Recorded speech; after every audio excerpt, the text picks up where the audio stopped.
y'all? It's your girl, Dr. Kerrie, and Lolo, the CEO. And this is You Can Have It All. So, today's topic is the B word. The B word. It's just budget, y'all. That's how we're talking about budgeting. Good. All right, so go get your pen, go get your journal, and get ready to take some notes. So, Ms. Lauren, why is budgeting so important? Budgeting is very, very important. It's important because it helps you stay on track with what you have in your account and what you don't have in your account.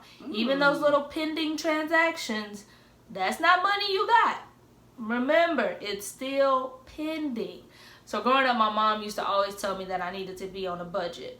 And I was just like, yeah, no. Can you put like $20 back in my account, please? I'm trying to go to the mall real quick and get something to eat.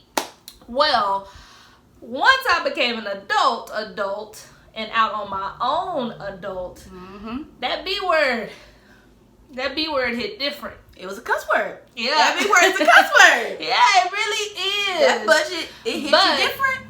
When you're a boss and you're trying to become a better boss, you got to put yourself on a budget. Seriously, guys. Like, you have to put yourself on a budget. Know what's coming in, what's going out.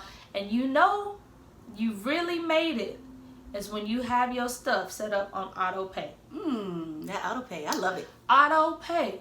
Molly from Insecure, Yvonne, I don't know how to pronounce her last name, so I'm not going to even try. She's the one who said that. And I was like, you know what? That is so true.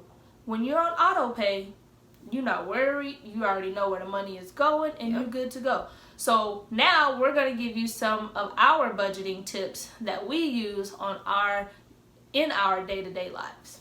So what are your tips and tricks on budgeting? So I like to use my iPad. I'm a digital person. Like, my handwriting is chicken scratch, so writing in a journal, not gonna work for me. So basically what I do is I use my iPad, and at the beginning of the month, once I get paid, so say I get paid early, because if you got that direct deposit, you get in a couple days early. Okay, so I'll get my paycheck, my regular paycheck, not my other income, because that income just goes straight into my savings account. But I'll put that at the top, and then I just know that my tithes have to come out, my rent has to come out. I know that I have to pay my cell phone bill, which is on auto pay. Rent, auto pay. Yeah, girl, I'm the auto pay queen. She grown, y'all. Yes, all the utilities are on auto pay. But what I have to do is, since my husband and I, we split the bills, I make sure I look at Robert's bills. I'm like, hey, this is 50%, and then some bills he has to pay. And so I just make sure I calculate and be like, hey, cash out me this amount. He sends that to me, so I just put that into my overall amount that I have in my account, and then I just deduct from there. But everything, for the most part, like my gym membership is auto pay. Again, like I said earlier, utilities is auto pay, rent is auto pay. The only thing that is not auto pay pretty much out of my bills is my tithes. That's something that I do at the top of my budget. Hey, this is going straight to the church. But I guess that is kind of auto pay though, because you pulling it out. I'm pulling it out, but when I think of auto pay, I'm thinking of I don't have to worry about it. Like, it's automatically coming out. No, that means you automatically gotta pay that. That's what that means. Automatically pay it. Nah. Yeah. But yeah, so her auto pay, my auto pay, completely different. I just know when it's set on auto pay, your girl ain't got to worry about it. It's automatically taken out. Okay. So for the most part, I have everything on my iPad, and I deduct, and then I know exactly how much money I have left that I need to put into my savings account, and then also my play money. So get my nails done, get my hair, and then if I pay my best friend, if I pay my best friend to do my hair, first of all, hold on. I said it right. We'll talk about that off camera. No worries. So anyways, hair, nails, and then food. And if I want to go to happy hour, if I want to go and do something, like if I want to go kayaking or skydiving, like, just a little bit of play money. So that's how I budget. So, Miss Pen and Paper, how do you do your budget? Yes, I am old school, pen and paper, because I like to work on my handwriting. That's just a little small fact, but I spend a lot of time working on my handwriting. But my best friend, Lashana, got me this book. I don't know if you guys can see it. Oh, there it is. And it is by Miss Angela Castillo. And it is Castillo. Say that one more time. Castillo. Go ahead, say it again. Okay, Tegan. Yes. Okay, sorry. But yes, Castillo. Or is it Castillo? It's Castillo. That sounds right. It's a financial planner, okay? And the book is so pretty, y'all. Like, it is so pretty. I couldn't even write in it. So I write in this cute little 25-cent composition notebook. And in her book, she has it broken down into your goals. Starting goals, the date, you have a motivating quote, the goals you want to accomplish, and how you're going to accomplish them. That's very, very important. We can set goals all day long, but if we don't know how we're going to accomplish them, they're just cute little decor for your wall. It's that action piece. Yeah, gotta go into action. So she breaks down her budget sheet into about 8 different categories. So you have your housing, your utilities, food, charity. Charity is where your tithes come in, or if you like to donate to a charity. Transportation, your car payment, insurance, maintenance, those sort of things, you do have to take that into account. Entertainment or personal entertainment, clothing, cosmetics, travel, medical bills, and debt.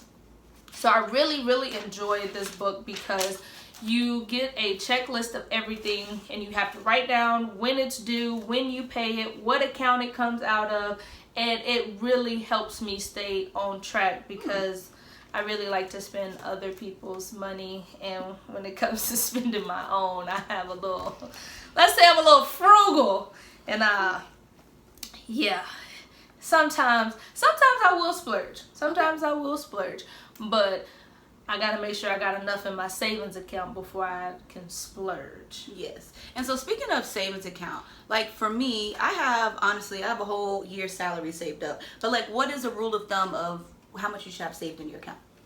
Honestly, I don't really know if there's a rule of thumb, but what I like to do is at least try to put $100 to $200 a month aside in my bank account that I rarely use, and I leave my debit card at home. So I have 2 accounts, but I leave one debit card at home, so I'm not even tempted. I don't have anything on auto pay coming out of that account, so I know how much money is in there, and I've already set it up with my bank to, if I'm saying please, please, please, don't give me that money. Just leave it right over there. I used to keep money like in my Cash App, and then I saw those little articles. Do not do that. Do not leave your money in Cash App, Venmo. Do not do that. Take it out now. Put it into your bank account. This is just a quick tip. Put in your bank account. That's where your money should be saved. Unless you are into stocks, put your money into stocks, but do not leave it in Cash App or Venmo. So this is a great resource for those of you that are just starting out, whether it be your first job or you've been working forever. Go ahead, grab this book. We'll link the details down below. Hit her up, Black-owned business. So that that rule you were talking about, is there a specific answer, or what are your thoughts? What are your thoughts on that rule? I just always think like the rule of thumb is to make sure you have 3 to 6 months saved up in your savings account, just in case you fall on hard times, you lose your job. At least for 3 to 6 months, you'll still be able to take care of all your major bills. You might not have as much play money, but the major bills are taken care of. So 3 to 6 months of whatever you make monthly. Awesome.